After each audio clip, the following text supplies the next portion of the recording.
उस नदी के महारथ दिया, आज भी भीम पुल है वहां पर। थोड़े और आगे बढ़े, आगे बढ़ने के बाद चीन की दीवार आती है, उस चीन की दीवार के बाद बसोरधारा है। लोगों की मानता है कि उस बसोरधारा में आज भी जो लोग जाते हैं तो बहुत कम लोग जो होते हैं, कुछ लोग होते हैं उनके ऊपर उसके छींटे नहीं पड़ते। उसके और थोड़ा आगे बढ़े, सतोपंथ है, सहस्त्रदल कमल है और स्वर्गारोहण का स्थान है। एक एक जाते हैं और जाते जाते सबकी देह गलती जाती है। अंत में जब भीम भैया गलने लगे तो युधिष्ठिर जी से पूछा, बोले भैया ये सब गलते क्यों जा रहे हैं और आपका कुछ नहीं हो रहा, मैं भी गल रहा हूँ, बताएं। तो युधिष्ठिर जी ने कहा इन सबका गलने का एक ही कारण है, क्या? बोले इन सब में कुछ ना कुछ अवगुण थे। द्रौपदी के 5 पति थे, परंतु प्रेम सबसे ज्यादा अर्जुन से था। नकुल सहदेव अपनी गड़ेतोड़ तलवार विद्या का अभिमान था, तुम ज्यादा खाते थे। अच्छा भैया आप क्यों नहीं गल रहे? बोले अपराध तो हमने भी किया है जिससे हमें कुछ नारकीय दृश्य देखने पड़ेंगे। जब महाभारत का युद्ध था तो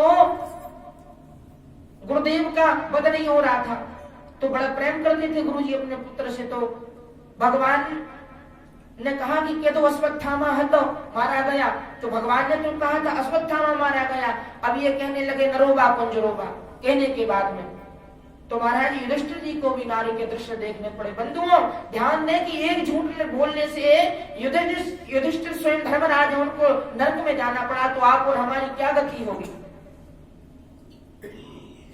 इस प्रकार जो है युधिष्ठिर जी भी परम धाम चले गए और उसी समय विदुर जी भी चले गए। यह कथा इस प्रकार आती है कि तीनों जो हैं एक ही रूप में आए थे।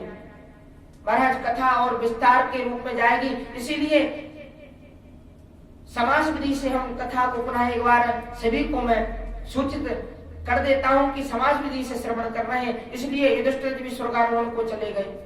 अब परीक्षित को क्या है, राज्य देकर गए थे छोटी सी उम्र में, परीक्षित बड़े हो गए। एक बार परीक्षित ने क्या किया कि महाराज अपने राज्य के निरीक्षण के लिए गए, तो क्या देखा, बड़े सारग्राही राजा थे, दिग्विजय कर लिया था।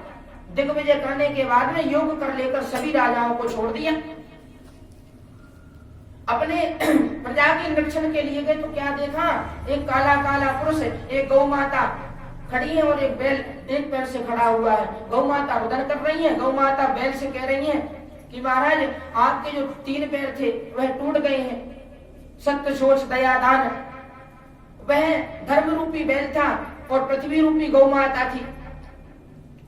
जब परीक्षित ने देखा, दोनों के पास गया, पूछा, तो बैल कहने लगा कि कर्म प्रधान देश में करी राखा, जो जस करहूं तासु फल जाना, जो जस करहूं तासु फल जाखा।